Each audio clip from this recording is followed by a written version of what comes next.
listening to BC with Brent and Chris at minministry.org. Hey everybody, welcome back to BC. My name is Chris. I'm the C in BC, and ladies and gentlemen, sitting across from me in the man cave is the B in BC. Say hey, Brent. Hey, Brent. You are sick. You know that? I mean, it's like watching you do this stuff is like watching one of those Hanna-Barbera, cartoons. The B and CC is a cartoon character. That's you. You know what, dude? You picked one of the inferior cartoons of our childhood. You should know. Well, I'm just saying, Hanna-Barbera had the lamer stuff. It was Warner Brothers that had the best. Yeah. Bugs Bunny. He was my favorite. The Roadrunner. Yeah. Coyotes after you. Yeah. I don't remember that song. Yeah, well. And if it was, it didn't sound anything like You've that. lost too many brain cells. Man, it's good to be back with you, Brent, on our second podcast, dealing with creating a safe place. And it's hard to create a safe place. And when I'm thinking of difficult things to do, funny stories come to my mind because it's hard. And you were telling me one the other day of something that you did in front of 15,000 people that had to be hard. What? Here's a BC story. This was like back quite a while ago. We were on a music tour. I was out with a singer, and it was Sandy Patty, and I was in a group called One. Is she an upstart singer right now? Yeah, she's new. She's kind of a newbie. Yeah. But we were singing in, I believe it was Kansas City, and I think it was called Kemper Arena, if I remember right. And we were singing backup for her, but we were also opening. So we came out this night, and you've got, in the front row, we had all these execs there that night. It was a big deal. There was like Sony Records was there, and Hallmark, I think that's the card company. Wow. I don't know why they were there, but so we have all these executives in the front row, these big dogs, and we're trying to impress them. And I come out with the group. At the beginning of the song, I have the first line, and this is like 15,000 people. It's huge. And every night, the lights come on, we go running out on the stage, get everybody clapping, and my first line was, I have felt the joy that love can bring. I had to remember it there. And so, I have felt the joy that love can bring. And when I sang that line, no kidding, I was getting dental work done at the time, and so he had this cap on one of my front teeth I had You were knocked having out. dental work done on stage? On stage, yes. It was a painful thing. Trying to sing like that. Tools sticking out of my mouth, it was crazy. So I'm having this dental work done. And so I was on tour for like 2 weeks. So he cemented this partial cap onto a tooth I had knocked out. And he thought I would hold. So I'm singing that song. I have felt, and I hit the word felt. And for some reason, I felt something break loose. And it was my tooth, the cap. The front? The front. It was one of my front four. It was like the one on the right. Yeah. Comes flying out through the air as I'm singing in front of all these people. Spotlights are on 15,000. 15,000 people. And I reach out and I grab this tooth and I catch it. As singing. While I never missed a beat. I catch the tooth in midair. Nice. I don't think that people in the nosebleeds had a clue what was going on, but the people in the front row were like, what just came out of his mouth? Yeah. And so I grab it, realize what it is, and I can't keep singing because I have this sound every time I try to use my mouth because I'm missing this tooth. And I turn to the guys and I go, finish the song. I go running off stage, and I call my dentist as fast as I can. What do I do? He says, well, okay, you got to cement it back in. Here's how you can do it. Get the tooth dry and get a blow dryer and all this junk. And So you're backstage blow drying your teeth. Yeah, and the concert's going on without me, So that was kind of it was humiliating. And it was a tour joke for years about Brent's tooth that came flying out. So it was humiliating. It was hard, but it was hilarious. Yeah, but that's hard though. It was extremely humiliating. And for me, when I think of hard things, some of the hardest situations that I've been in is when someone is doing something embarrassing. And one of the most difficult, hardest things I've been a part of was when I was in college. And there was a girl in our class that we liked. She was great. She was a blast. It was a speech class. And she gets up. It's time for her speech. And the guy before her had said something that really cracked her up, but none of us thought it was funny. But she gets up front, and at the podium, she's still laughing hysterically. And that's uncomfortable because nobody else knows what's going on. Well, as she's laughing, she's leaning forward and shaking her head, and a sheep leg comes out of her nose like snot, and it's dangling down. Well, it looked like a little tiny lamb was being born out of her nose, and it's swinging as she's shaking her head, and she doesn't realize this. So not only is she laughing uncontrollably to something that we don't think is funny, she has now got a sheep leg swinging. It's about 2 to 3 inches out, and I'm dying in my seat. I am squirming. This is the worst. And then she throws her head back, and it lashes, sticks to her upper lip, and goes in her mouth. And she stops. The room is silent. I am a mess inside. Oh, so is she. Oh, I felt so horrible. That was the thing. It was so hard. And she left the class. And we just sat there like, what is she going to do? Will we ever see her again? But I'm telling you, this girl was tough. She comes back in after cleaning herself, of course, and then does her speech. And I'm thinking, you're amazing. You are so tough. But I was dying. It was so hard to watch. You're telling the story even today. Oh, I mean, how many years has it been? It's uncomfortable for me even now. Yeah. Yeah, it's tough. And speaking of tough things, in this week number 2 of our podcast, Transitioning here now. Yeah, this is a little segue. Right turn, Clyde. We are talking about a very difficult thing, and that is creating a safe place.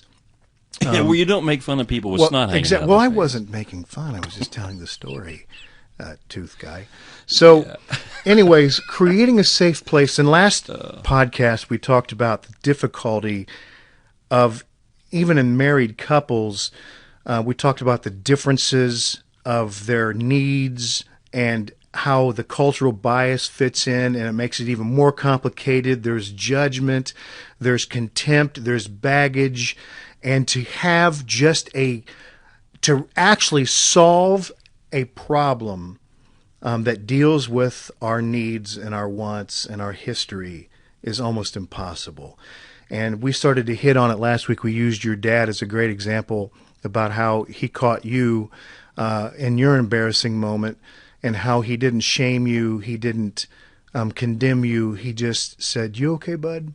Yeah. And it really created a safe place for you. And that's what we want to kind of continue on today, is how in the world do we create a safe place? And I like the term that John Lynch uses, a room of grace. Yeah, that was his book, what was it, The Cure? The Cure. Yeah. You guys got to read that book. Phenomenal book. And he opposes it with a room of good intentions. And he kind of uses that. We can either create a room of grace or we have a room of good intentions. And a room of good intentions is all about us. And so when we get into our arguments, the reason why they go bad is because we make it about us. It's about my intentions and my needs, and you don't do this, which means your intentions are not noble like my intentions. And if you would just perform or do what I want you to do, that I intend you to do, and it's just a mess. Versus a room of grace, which has nothing to do with us. It has everything to do with the fact that we're okay. Yeah. Brent, you had talk about difficult things that kind of highlights the difference between a room of good intentions and a room of grace. Was a difficult conversation you had, and it was hard for you because you were thinking, seriously, this is a big deal. Oh, the story about the pastor? Yeah. I, Chris and I both do a lot of personal coaching and coaching with leaders and stuff in ministry and men's groups, and I had a pastor come in I was working with, and it kind of threw me. I really wasn't expecting this. He came in and he said, "Hey, I think I need to resign." And I said, "Really?" I said, "Why?" And I'm thinking, embezzlement, porn, affair, something murder. Going on. Yeah, right. I mean, why would you need to resign? He said, I work so many hours. I'm working 80 to 90 hours a week. I'm burnt out, and he says, I get back to my house, and I'm realizing my garage is horrendous. It's a mess. It's a wreck. And I decide, I need to fix this. And so I'm cleaning it, and there's this big stack of boxes, and I think he said there were dishes or something in there. And he knocks the stack over, and things spill, and things break. And he goes, "Brent," I had cuss words flying through my brain in that moment. And he goes, "Something's wrong with me. I need to resign. I must be a bad person." And I'm dumbfounded. And I look at him, and I go, That's why he was going to resign. Yes, because they were going through his head. And I look at him and I go, "You mean they weren't flying out of your mouth?" He goes, "No, but they were in my head. Same thing." And I just kind of looked at him and I said, "Let me ask you a question. Those words that were going through your head like that, those cuss words that make you a bad person, like you need to resign, were those put there by God? And he goes, well, of course not. I said, well, you and I both believe the same thing, that the moment that we truly believed and received Christ, that his spirit came into our spirit, which is now my true identity. So the real you, your identity eternally, is now Christ in you. Did your true identity, the real you, want those words in your head? He goes, well, of course not. I said, well, if God didn't put them there and the real you doesn't want them there, where did they come from? He's like, huh? I said, if God didn't put them there and you, the real you, I mean, who's left? He goes, you mean like Satan? I said, bingo. Yeah. And we forget this. We want to, this room of good intentions, we really forget who we are. Yeah. Because it's all about our performance. It's all about our performance. And so when you go back and you look in Scripture, 1 Thessalonians 5:23 talks about we're made up of three parts, a body, a soul, and a spirit. And so if you're sitting and you're driving in your car right now, or you're sitting down, or maybe better if you're sitting down, draw out three circles. Not while on you're paper. driving. Not while you're driving. Or Don't you could do 3 donuts You'll come in the back on. highway right now. You could okay, right now do 3 donuts. But And the third one is your spirit. And yes, but if you could write down like a target, like an archery target, draw out 3 circles, one circle inside the other with a total of 3 circles. And so the center one, the core, you can put an S in there. That is God's Spirit, Christ in me. I have a spirit, and when he came into me, it's now capital S. His spirit is me, my real me. That's me. My identity. Yeah. The middle circle is going to be where when you have body, soul, and spirit, your soul is where your emotions, your thoughts, all those things come from. And that outer circle, our body, that's our flesh. It's where our actions are. It's where our actions are. And so we know that the enemy can mess with our body. We see that. We sin. We know what our actions can look like. We have thoughts like those cuss words going through our heads. So we know he can mess with our mind, but the enemy cannot get to our spirit because That's right. that belongs to God. So he was confused going, I must be really bad, because he was living out of those outer 2 circles, the body and the soul. Yeah. He forgot his true identity. Which is what the enemy wants us to do all the time. Confuse us. And that is an illustration of BC, Brent. BC, before Christ, it's not a salvation term in the sense that before Christ came into me. But it's about most of us who are understanding, that are listening, and I hope there's people that don't understand this, because it's really cool that God dwells in us in his form of his spirit. Before Christ means even though he's in us and our identity is in him, we still live out of the lies. Out of the flesh. Yep. Yeah. And so he's thinking, man, because my mind isn't having holy, I can't believe that was the first time he ever had cuss words. I got them flying through my head all day. I don't know what's the deal. But for me to take you just ownership. Need to get saved. Well, I mean, that many have wondered that.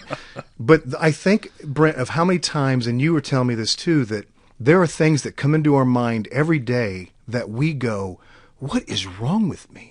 Why in the world would I think that?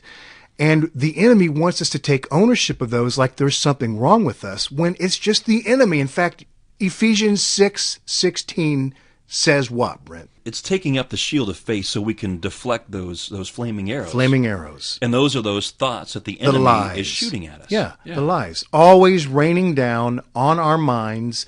And when we believe those, we live out of the flesh. And it never yields any life. I mean, you think about this. Paul talks like 260 times in the New Testament about Christ being in me. And he keeps going back to the church and he says, I'm here to remind you again because you keep forgetting.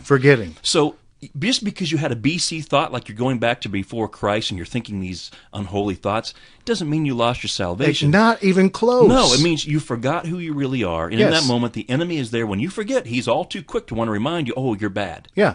Look at what you've done. Look at what you've done. And again, we used the term last time on our podcast, the same one who told Adam and Eve they were naked and led to their shame. The enemy's always telling us that we're naked. Yeah. And then that's what happens. That's why we can't make a safe place on our own when it comes to a room of grace, when we're trying to deal with issues with our children, our loved ones, the people we work with, even people we bump into at the store that irritate us. It doesn't matter.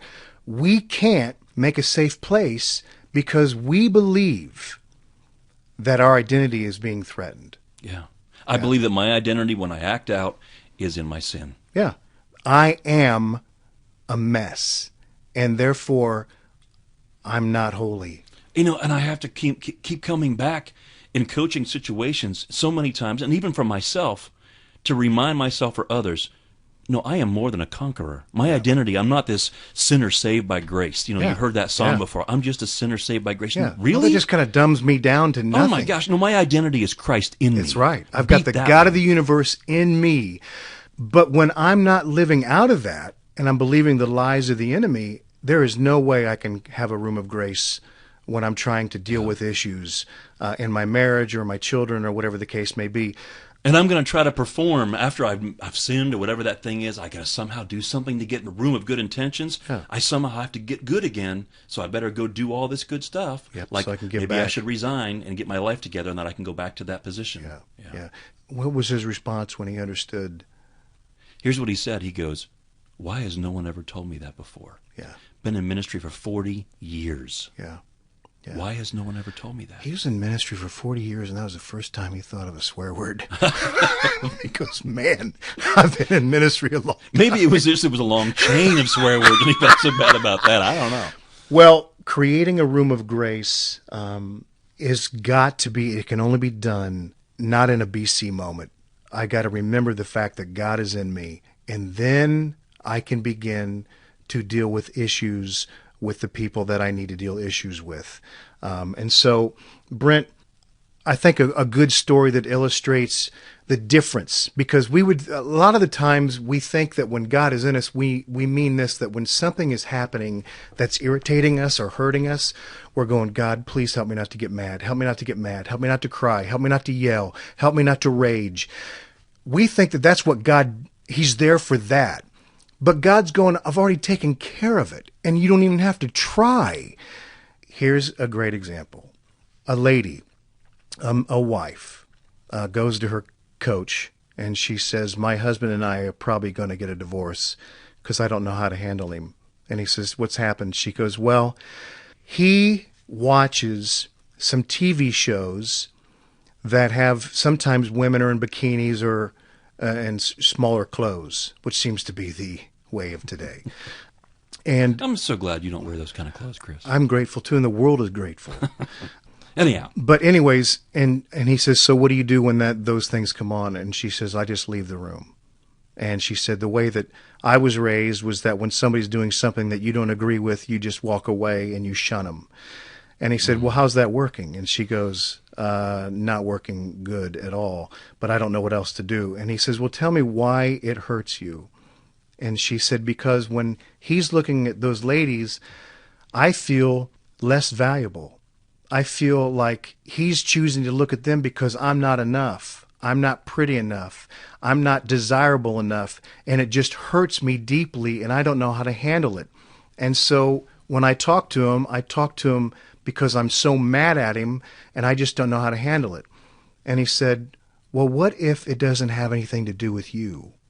And she said, what? He said, yeah, what if him looking at a TV show with women in bikinis in it has nothing to do with you? And she goes, I don't understand. And he goes, well, okay, what's the name of the show? And she tells him. He says, well, what if you're like at a coffee shop and there's a young woman standing in front of you who has the body of a person that you kind of resent because it's really sharp. Mm-hmm. And she turns around and she says hi. And you notice that her shirt has an advertisement for that very show that brings you so much pain. Would you say hi to her? And she goes, well, yeah. Why wouldn't I?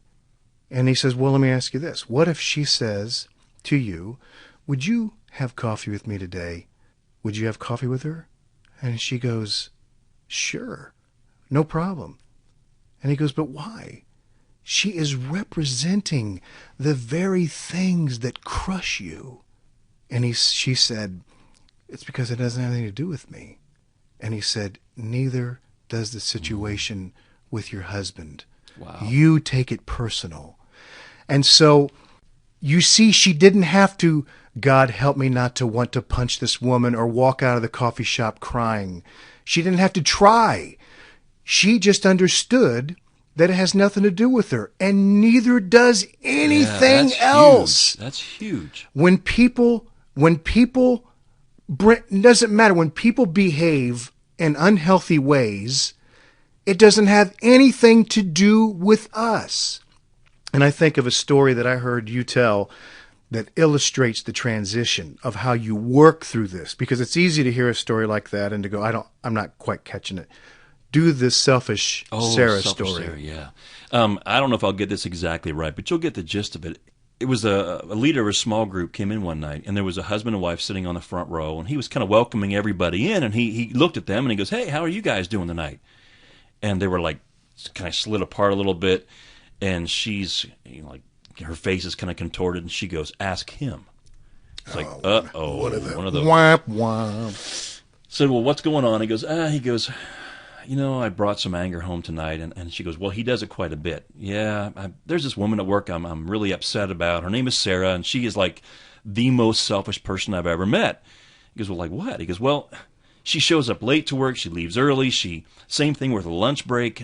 She Uses the copier without asking, all this kind of stuff. It misses the trash can, doesn't pick it up." He goes, I'm tired of it. And I bring that anger home. And so the small group leader looks at everybody, and he goes, "Hey, everybody, you heard this story." He goes, "Let me ask you a question.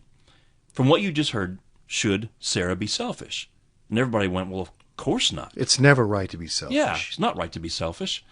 And someone goes, "Hey, I know Sarah. Matter of fact, when she was smaller, she stayed in my home, my parents' home.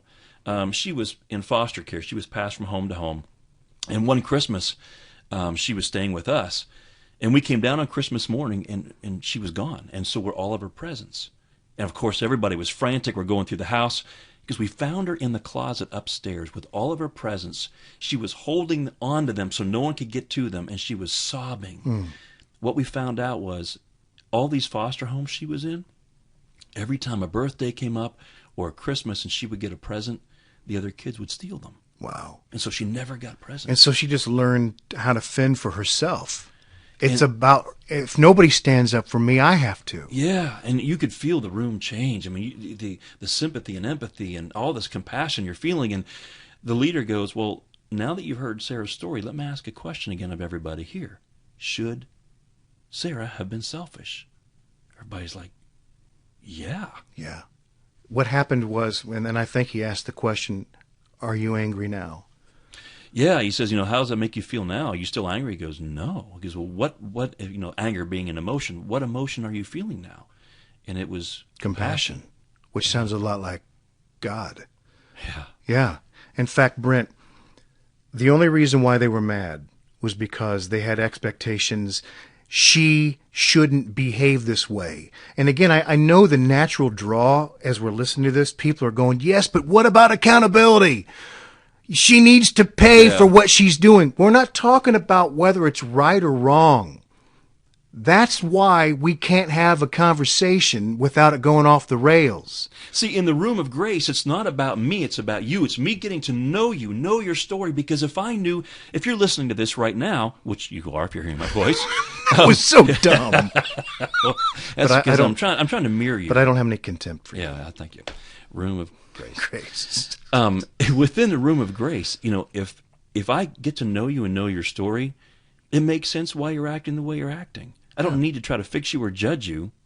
Yeah, at all. Yeah. Because I don't need to keep saying, "You're naked, which is what causes us to go and hide and to live in shame more and more and more. And think of all the times in the room of good intentions when we get into disagreements with our kids or our parents or our wife or our husband, the people at work, we are constantly pointing at them and saying, "You aren't doing enough." And if how you would helpful just is do that? Brent, in fact, you sat in front of a room of people and you asked them that very question, and you got what? Oh, I was sitting at a church. It was, I don't remember what date it was in, but it was on a Sunday morning. It was a very, I'm just going to call it what it was, very legalistic religious church. Yeah. All about others' opinions and how well I A perform. room of good intentions. Yeah, real works-based.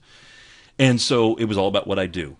And so someone told me about that before I came in. They're like, "Hey, be careful when you're talking about grace here. We're this way." And everybody gossips here and judges, and I'm like thinking, why are you still here? Yeah, you know? yeah. But Because we're afraid to leave. yeah, What yeah, they'll say. So I asked the question during the message that morning when I was speaking. I said, hey, I want everyone here for a moment to just imagine you have some kind of an addiction, which you all really do, but it could be small. Sure, And it could yeah. be food, could be anger, could be porn, could be whatever. Yeah, But shopping. I want you to imagine, sports. yeah. I want you to imagine you have an addiction. And then I said, now what I want you to do is I want you to tell me what someone could do that would not be beneficial in helping you get past your addiction. There's silence. No one wanted to speak. And I said, no, I want you to give me a response. Slowly, I mean, it took, and I remember looking at the crowd because they didn't want to talk, and I said, I'm not afraid of silence. Finally, someone was brave enough and said, well, I guess if you judge me. Then someone said, oh, you're a gossip about me? I mean, it began to go Or across- yell at me. Or yell at Condemn me. Shame me. Yeah. Shun me. Judge me. And so I said, okay. I said, now let me ask you another question. Same addiction, same issue here. Now, what would be helpful to you that someone could do to help you get past your addiction? And they were quicker on this one. It came out, get to know me, ask me questions, Yeah. love me unconditionally, Yeah. walk with me, pray with me. Yeah. Yeah. What Don't a- try to change me. Yeah. Brent, But- that's huge. That's huge. And a lot of us would go, but I don't want to get to know their story because then I won't be mad anymore. I'm mad at 'em. I I'm just gonna want have to to be be their mad. friend. They need to be punched. And again, you know, when I think of that wise thing that this one man said, I wish I could remember who it was. Maybe it was me. It wasn't me. Because wise doesn't go with me. He said, the more I understand humanity, the less there is to forgive. And I think of what Jesus said while he was dying on the cross. Father, forgive them, because why? They know not what they do. They don't know what they're doing. That's the case, everybody. No matter what is going on, no matter how difficult people are making it for you, they don't know what they're doing. They don't know what they're doing because they're believing lies. They're Their buying into mind lies. is on fire and they're just reacting out of the lies. How many coaching situations have you been in where someone is wanting to lay all the blame on their spouse? But when you get down to it, their spouse was acting out because they were buying into a lie. And the lie wasn't coming from them because their identity is in Christ. They're a believer. And so now you're going, if you're going to pin the tail on the donkey, you have to go back to the lie they were believing in, just like with the pastor. It wasn't coming from God. And if they're a believer, it wasn't coming from them, their Yes. true self. Yep. It was coming from the enemy. Yeah, well, it always comes from the enemy. And so if you're living in this room of good intentions where you've got to prove them wrong and control them, what are the chances of them actually moving towards healthiness? None. But if you can open up the door of grace and get into their world and ask questions and love them right where they are, guess what happens? That's right. Transformation. Exactly. It always happens.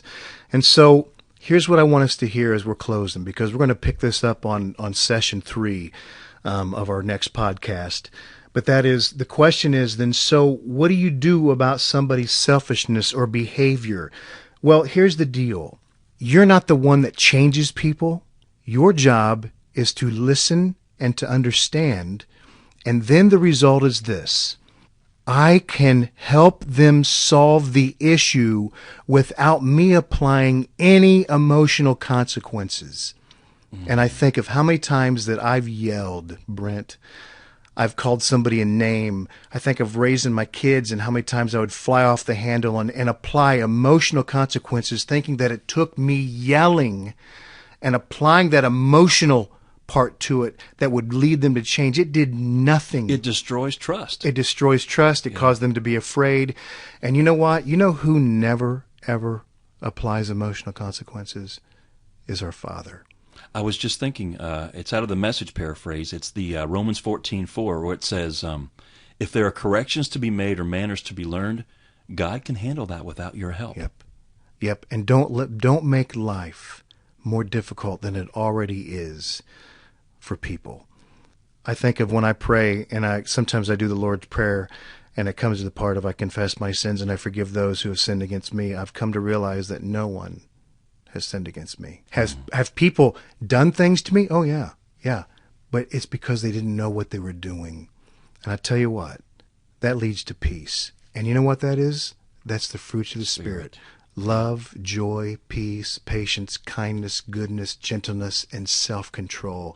That's a room of grace. And you know what? You can tackle any issue in a room of grace. Absolutely. And so we're going to pick up more on that the next time we get together. Brent, thanks so much for joining me here in the Man Cave. Back to Hanna-Barbera. Thanks for being in the Man Cave, Brent, at your place, the big wilderness treehouse. Yes. Yeah. All right, you guys. We'll see you next time. Thanks, everybody.